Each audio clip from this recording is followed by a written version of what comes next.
आकाश में ये कैसी गति का आभास हो रहा है मुझे? ये तारे तो गतिमान होकर एक साथ आ रहे हैं।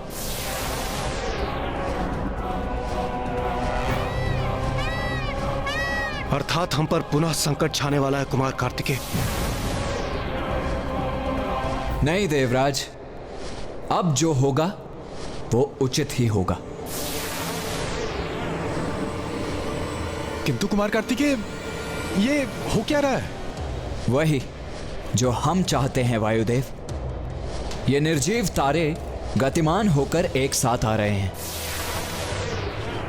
और निर्जीव वस्तुओं को गतिमान करने, उन्हें अपने अस्त्र शस्त्र और सैनिकों में परिवर्तित करने में तो केवल एक ही असुर सक्षम है, धूम्रलोचन। अवश्य वही हमारा पीछा कर हम पर आक्रमण की तैयारी कर रहा है।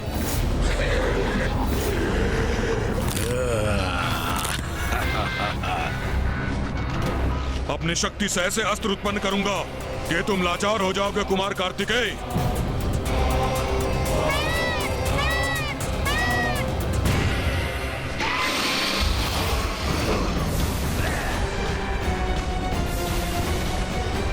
देवगण बाएं!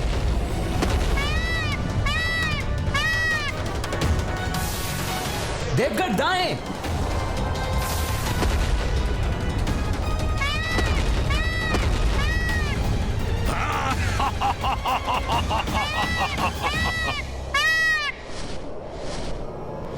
अरे, ये महादेव पुत्र कहां चला गया? उसे पकड़ने के लिए अपनी गति बढ़ानी होगी मुझे।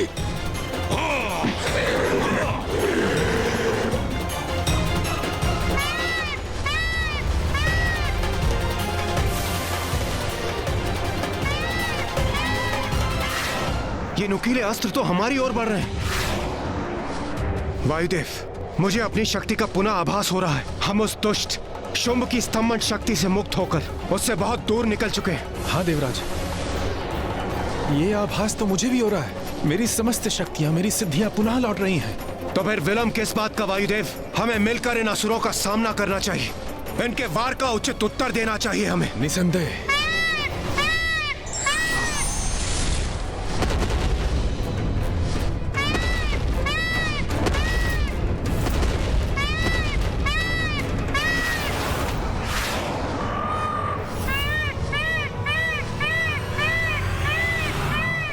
तुम कुछ भी कर लो इंद्रदेव, किंतु मेरी शक्तियों का तोड़ नहीं है तुम्हारे पास। कुमार कार्तिकेय, हमें धूम्रलोचन के वार का प्रत्युत्तर देना चाहिए। अब मैं और वायुदेव उसका सामना करने में सक्षम हैं।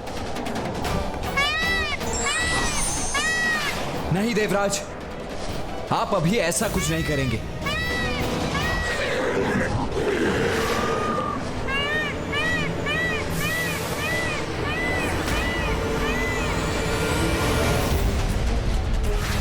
सेनापति कुमार कार्तिकेय, हम इस प्रकार भागकर अपना बचाव करने पर विवश क्यों हैं? आप हमें इन असुरों का सामना करने से रोक क्यों रहे हैं? हमें अनुमति दीजिए इनसे युद्ध करने की। नहीं देवराज, यह भी हमारी योजना का ही भाग है। अभी हम कुछ भी नहीं करेंगे। अभी हमें एक नियत स्थान पर पहुंचना है, बस।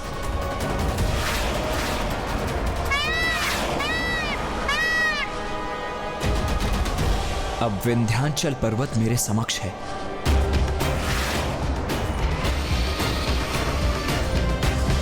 मेरे अस्त्र शस्त्र सब व्यर्थ हो रहे हैं। इनका पीछा करने में इतना समय नहीं गंवा सकता मैं।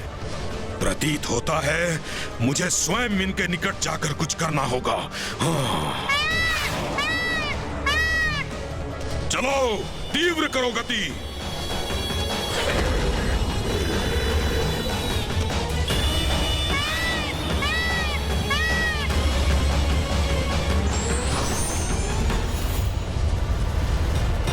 कुमार कार्तिकेय, दुष्ट धूम्रलोचन शस्त्रों से सज्जित हमारे अत्यंत निकट पहुंच चुका है।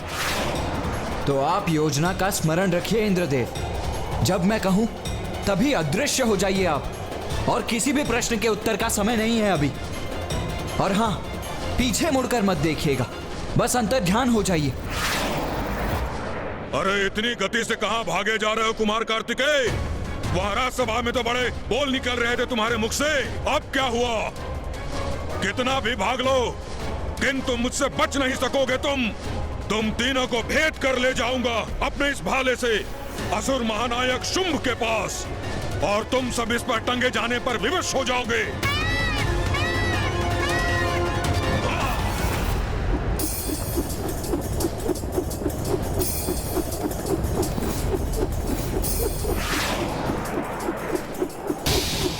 कुमार कार्तिकेय, धूम्रलोचन ने भाले से प्रहार किया है हम पर, जो बहुत तीव्र गति से हमारी ओर बढ़ रहा है।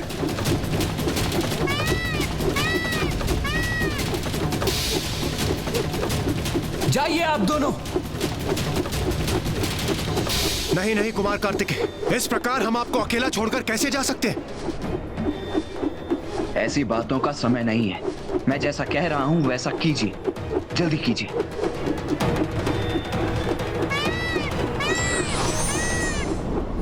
अरे ये दोनों कहां लुप्त हो गए?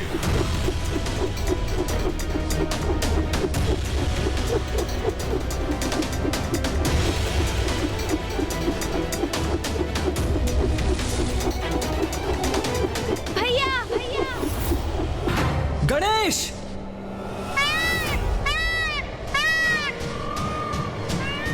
गणेश, ये क्या कर रहे हो तुम रुक क्यों गए? असुर जी, आपका ये प्रहार तो व्यर्थ हो गया, किंतु आपके लिए मेरे पास एक प्रस्ताव है। कैसा प्रस्ताव? गणेश, ये क्या कर रहे हो तुम? हमारे शत्रु इस असुर के साथ कोई प्रस्ताव रखने के पूर्व मेरी सहमति तो ले लो। नहीं भैया, बहुत कर ली हमने देवताओं की रक्षा। मैंने अभी देखा आपने अपने प्राणों की चिंता त्याग कर इंद्रदेव और वायुदेव की रक्षा की, और जब इन असुर जी ने आक्रमण किया तो वो आपको अकेला छोड़कर चले गए। इतने स्वार्थी है ये देवता, आज मुझे ज्ञात हुआ। प्रतीत होता है इन देवताओं में आंतरिक मनमुटाव उत्पन्न हो गया है। तो इसमें निराश होने जैसा क्या है गणेश? वो इन असुर जी के पराक्रम से भयभीत हो गए होंगे। ऐसा हो जाता है, बड़े बड़े वीर शक्तिशाली योद्धा के सामने आतंकित हो जाते हैं। बस भैया, अब मैं देवताओं का ये व्यवहार और सहन नहीं करूंगा। जब वो संकट में आते हैं तो भागकर हमारे पास आते हैं, और हम अनेकों संकट से जूझकर उनकी रक्षा भी करते हैं, किंतु जब हमें उनकी सहायता होती है तो वो कहीं दिखाई नहीं देते। ये क्या बात हुई भला? बस भैया बस, इस प्रकार हम कब तक उनकी रक्षा करते रहेंगे? गणेश, किंतु तुम करने क्या जा रहे हो? देखो अनुज, जो भी करना सोच विचार कर ही करना। क्रोध में आकर ऐसा कुछ मत कर बैठना जो। भैया, मुझे भली भांति ज्ञात है कि मैं क्या कर रहा हूँ। मैं अपनी और आपकी सुरक्षा सुनिश्चित कर रहा हूँ। असुर जी, आप यही ज्ञात करना चाहते हैं ना कि इंद्रदेव और वायुदेव कहाँ जाकर छिपे हैं, है ना? नहीं गणेश, ये तो आइए असुर जी, मैं स्वयं आपको वहाँ ले चलता हूँ। तुम स्वयं लेकर जाओगे मुझे? और इसके लिए तुम्हें मुझसे क्या चाहिए? कुछ अधिक नहीं असुर जी, बस इतना कि अब आप मेरे भ्राता पर वार नहीं करेंगे। देवताओं को आप ले जाइए, किंतु मेरे अग्रज को सुरक्षित रहने दीजिए। यदि मैं सभी देवताओं को बंदी बनाकर ले गया तो स्वर्गाधिपति असुर महानायक शुंभ अति प्रसन्न होंगे, और एक बार सभी देवता हमारे बंदी बन गए तो अमृत और देवियां कहाँ हैं, ये तो असुर महानायक शुंभ उनके मुख से निकलवा ही लेंगे। तो क्या निर्णय है आपका? मेरा प्रस्ताव स्वीकार है आपको असुर जी? उचित है।